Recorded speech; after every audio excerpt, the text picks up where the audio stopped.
Hello students, I am Sharaf Faith Hashmi. Welcome to the Toppers Coaching platform on YouTube channel. मैं मुशर्रफ फैद हाशमी हूँ. Toppers coaching में आप लोगों का स्वागत करते हैं. We are talking about in this session chapter number 1 and class 10th math NCERT and we are talking about first chapter and first chapter is a real number. आपका रियल नंबर है पहला चैप्टर. ठीक है, ये class Hindi और English दोनों medium में ही रहेगी. तो जो हम पहला चैप्टर पढ़ने वाले हैं, ठीक है, वो पहला चैप्टर आपके पास में रहेगा रियल नंबर. ठीक है,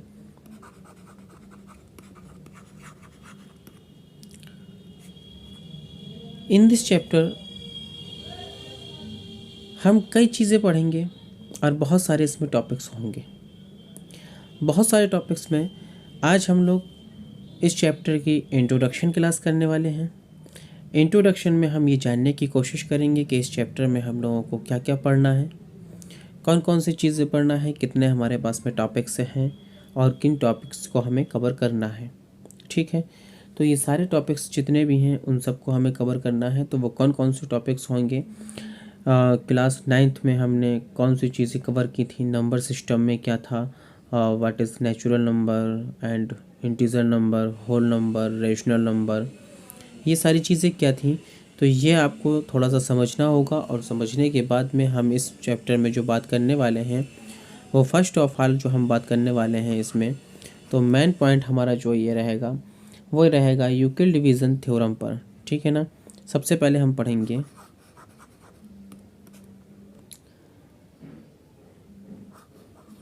यूक्लिड डिवीज़न थ्योरम.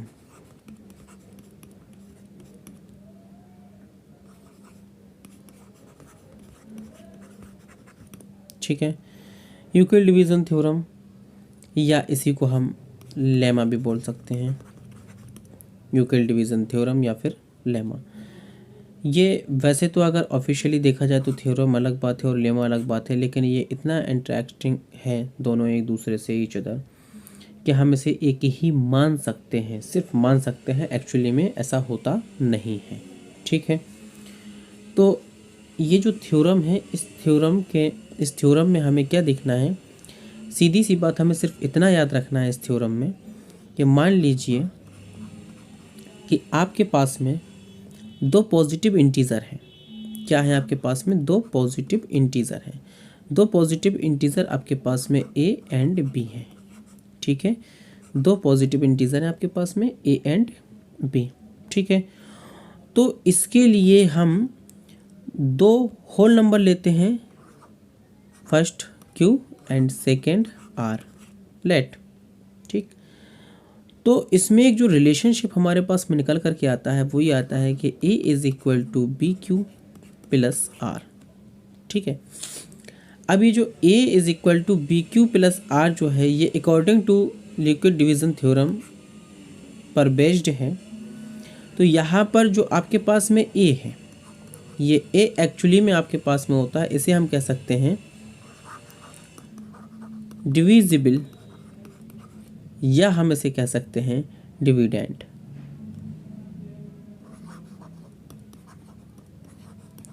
या हम इसे डिविडेंड कह सकते हैं. इसके बाद में आपके पास में जो b होता है इसको हम कह सकते हैं डिवीज़र. ये होता है डिवीज़र. एंड ये जो q है आपके पास में इसको हम कह सकते हैं कोटेंट.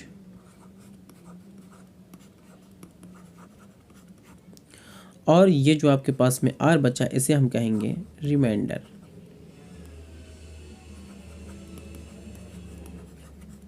ठीक है, तो ये आपके पास में डिवाइडेंड है, डिवीज़र है, कोटेंट है एंड रिमाइंडर है.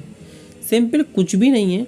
ये सीधी वाली कहानी ये है कि मान लीजिए आप 2 से 15 को डिवाइड कर रहे हैं. ठीक है, 2 से आप किसको डिवाइड कर रहे हैं? 15 को डिवाइड कर रहे हैं. ठीक है, तो 2 7 ज़ा 14. अब हमारे पास में एक बचा. ठीक है, तो ये जो आपके पास में 2 यहाँ पर दिख रहा है यही है आपका डिवीज़र. ये क्या है आपके पास में? डिवीज़र है, या डिवाइज़र भी बोल सकते हैं हम इसे. और ये जो 15 है ये आपके पास में डिविडेंड है, और ये 7 जो है वो आपके पास में कोटेंट आया है, और 1 जो आपके पास में वो रिमाइंडर है। इतनी सी बात है। तो यही चीज़ें दोहराई जा रही हैं और अब उसका नाम लिखा गया है यूक्लिड डिवीज़न लेमा या यूक्लिड डिवीज़न थ्योरम लिखा गया है। ठीक है, तो अगर हमें मान लीजिए कि ये पूरा फॉर्मेट इस सिचुएशन में चाहिए हो, इस वाली सिचुएशन में चाहिए हो, तो हम इस सिचुएशन को कैसे ला सकते हैं। तो सिंपली ये है कि यहाँ पर अगर मान लीजिए डिविडेंड हमारे पास में था 15, तो ये आ गया 15 इज़ इक्वल टू, फिर हमारे पास में था डिवीज़र हमारे पास में है 2 इनटू, फिर हमारे पास में था क्यू को हम कह रहे थे कोटेंट हमारे पास में है 7 प्लस में रिमाइंडर हमारे पास में है 1। तो आप देखिए 2 7 14 प्लस 1 इज इक्वल टू 15। यही इक्वेशन आपकी पूरी की पूरी बन गई है। तो इस तरीके से हम चेक करते हैं, यही आपकी कहलाती है यूक्लिड डिवीज़न थ्योरम या लेमा। ठीक है, इतनी बात क्लियर हो गई है। चलिए हम नेक्स्ट टॉपिक पे चलते हैं। अभी हमें सिर्फ ये समझना है कि हम किन बातों को लेकर के चल रहे हैं, और हमें इसका इंट्रोडक्शन ही अभी केवल पढ़ना है। अच्छा, जो आपका रिमाइंडर होता है जिसे हमने आर कहा था, जो आपका रिमाइंडर होता है जिसे हमने आर कहा था, तो ये जो आर की वैल्यू होती है, ये जो आर की वैल्यू होती है, ये आर की वैल्यू भी ऑलवेज ग्रेटर देन 0 और इक्वल, एंड लेस देन भी ऑलवेज बी क्या है आपके पास में, बी है आपके पास में डिवीज़र। तो डिवीज़र से छोटी होती है, डिवाइज़र से छोटी होती है, और 0 के बराबर या 0 से बड़ी हो सकती है। ठीक है, तो ये इक्वेशन आपको हमेशा याद रखना है कि ये इक्वेशन आपकी हमेशा याद रखी जाएगी। ठीक है, मतलब ये हुआ कि यहाँ पर आपके पास में जो डिवाइज़र था वो था आपके पास में 2। ठीक है, तो आर की वैल्यू अगर इन दिस सिचुएशन कभी भी आएगी, देखिए यहाँ पर आर की वैल्यू क्या आई है, 1 आई है। आर की वैल्यू 1 आई है, मतलब 2 के बराबर कभी नहीं आएगी, 2 से छोटी आएगी या फिर उससे और छोटी आएगी। मतलब यहाँ पर हम आर की वैल्यू क्या लिख सकते थे, या तो हम 0 ले सकते हैं या फिर हम केवल 1 ले सकते हैं आर की वैल्यू। इसके अलावा हम कोई सी भी वैल्यू नहीं ले सकते हैं। ठीक है, तो ये बात आपको अच्छी तरीके से समझ में आ गई होगी। उम्मीद है कि आपको यूक्लिड डिवीज़न थ्योरम की अंडरस्टैंडिंग हुई होगी कि इस पे हमें क्या निकालना है। बेसिकली एक होता है, आपको मैं बता दूं, हम लोग नेक्स्ट तरह चलते हैं। बेसिकली एक्चुअली में होता क्या है, एक होता है यूक्लिड डिवीज़न एल्गोरिथम। ठीक है,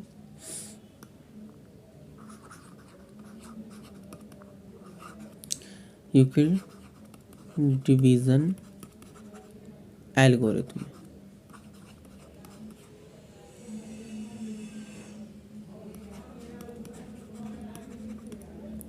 एक्चुअली में ये होता क्या है, एल्गोरिथम में एक तरीके से मेथड समझ लीजिए। एल्गोरिथम में एक तरीके से क्या होता है, एल्गोरिथम में एक तरीके से मेथड होता है। क्या होता है, मेथड। ठीक है, एक प्रोसेस होता है एल्गोरिथम में, किसी भी चीज़ के लिए हो। तो ये प्रोसेस क्या है एक्चुअली में, है क्या कि मान लीजिए हमारे पास में 2 पॉजिटिव इंटीजर हो। क्या हमारे पास में 2 पॉजिटिव इंटीजर हैं। मान लीजिए कि ए और बी हमारे पास में, a and b 2 positive integer हैं। इसका हमें हाईएस्ट कॉमन फैक्टर एचसीएफ निकालना है। क्या निकालना है, हाईएस्ट कॉमन फैक्टर एचसीएफ निकालना है। तो जो हम highest common factor it means HCF जो निकालते हैं, उसमें हम यूज़ करते हैं क्या, उसमें हम यूज़ करते हैं यूक्लिड डिवीज़न थ्योरम का। और यूक्लिड डिवीज़न थ्योरम का यूज़ करके ए एंड बी का जो हम एचसीएफ निकालते हैं, उसी मेथड को, उसी प्रोसेस को हम कहते हैं यूक्लिड डिवीज़न एल्गोरिथम। ठीक है, सिंपली बात है। अच्छा, अब एक्चुअली में होता क्या है कि हमारे पास में क्वेश्चंस जो थी, जो रिलेशनशिप था आपके पास में, वो रिलेशनशिप ये था कि अगर हमारे पास में 2 पॉजिटिव इंटीजर थे ए एंड बी, क्या थे, 2 पॉजिटिव इंटीजर हैं ए एंड बी, और 2 होल नंबर थे आपके पास में क्यू एंड आर। तो इसमें एक रिलेशनशिप था हमारे पास में, a is equal to b q, plus में था हमारे पास में आर। ठीक है, ये डिविडेंट है, ये डिवाइज़र है आपके पास में, क्यू आपके पास में कोटेंट था, और आर आपके पास में रिमाइंडर था। तो एक्चुअली में होता क्या है कि इसमें 2 कंडीशंस हो सकती हैं। We can see first condition, if r is equal to 0 हो, आर इज़ इक्वल टू क्या हो, आर इज़ इक्वल टू 0 हो, तब जो हमारे पास में बी जो होगा, तब जो बी होगा, ये बी वैल्यू जो होगी, यही आपका एचसीएफ होगा ए बी का। ये आपका क्या होगा, एचसीएफ होगा, किसका, ए एंड बी का। ए बी का HCF होगा। बट सेकेंड सिचुएशन क्या है, सेकेंड सिचुएशन ये है कि R does not equal to 0। मान लीजिए कि R 0 नहीं है, तब जो HCF होगा, तब जो then HCF of a b, तब जो HCF होगा वो क्या होगा, तब हम यहाँ पर थ्योरम का यूज़ करेंगे, यूक्लिड डिवीज़न थ्योरम का यूज़ करेंगे, और यूज़ करने के बाद में हम ए बी का रिजल्ट निकाल पाएंगे कि ए बी का HCF क्या होता है। ठीक है, तो ये कंडीशंस हैं इनमें। ठीक, इतनी बात आप लोगों को उम्मीद है कि समझ में आई होगी। तो मतलब ये एल्गोरिथम जो यूक्लिड डिवीज़न एल्गोरिथम है, ये कुछ अलग से नहीं है, एक्चुअली में ये वही चीज़ है, एक प्रोसेस है जिसमें हम यूक्लिड डिवीज़न थ्योरम का यूज़ करते हैं और वहाँ से हम HCF को फाइंड आउट करते हैं। HCF को क्या करते हैं, फाइंड आउट करते हैं। एक तीसरी चीज़ जो है इसमें, एक तीसरा कॉन्सेप्ट है, यही सारे मेन कॉन्सेप्ट हमको देखना है। तो इसमें जो एक तीसरा कॉन्सेप्ट है वो मैं आप लोगों को बताता हूँ। तो ये जो तीसरा कॉन्सेप्ट है इसमें वो है आपका फंडामेंटल थ्योरम ऑफ अर्थमेटिक। ठीक है, जो हमें बेसिकली इस चैप्टर में पढ़ना है वो पढ़ना हमें fundamental theorem of arithmetic. Fundamental theorem of arithmetic ये हमें पढ़ना है बेसिकली। एक्चुअली में इसमें क्या हमें मिलने वाला है, फंडामेंटल। तो देखिए इसमें हमें सीधी सी बात यह है कि इसमें हम निकालने वाले हैं डेसिमल एक्सपेंशन। क्या निकालने वाले हैं, डेसिमल एक्सपेंशन, टर्मिनेटिंग है या नॉन टर्मिनेटिंग है। ठीक है, तो ये सारी चीज़ें इसमें हम निकालेंगे जो आपका फंडामेंटल थ्योरम ऑफ अर्थमेटिक है। और इसके हमें क्या पढ़ना होंगे, इसके हमें एप्लीकेशंस पढ़ना होंगे, बहुत सारे इसमें एप्लीकेशंस होंगे, तो ये भी हम इसके एप्लीकेशंस भी पढ़ेंगे।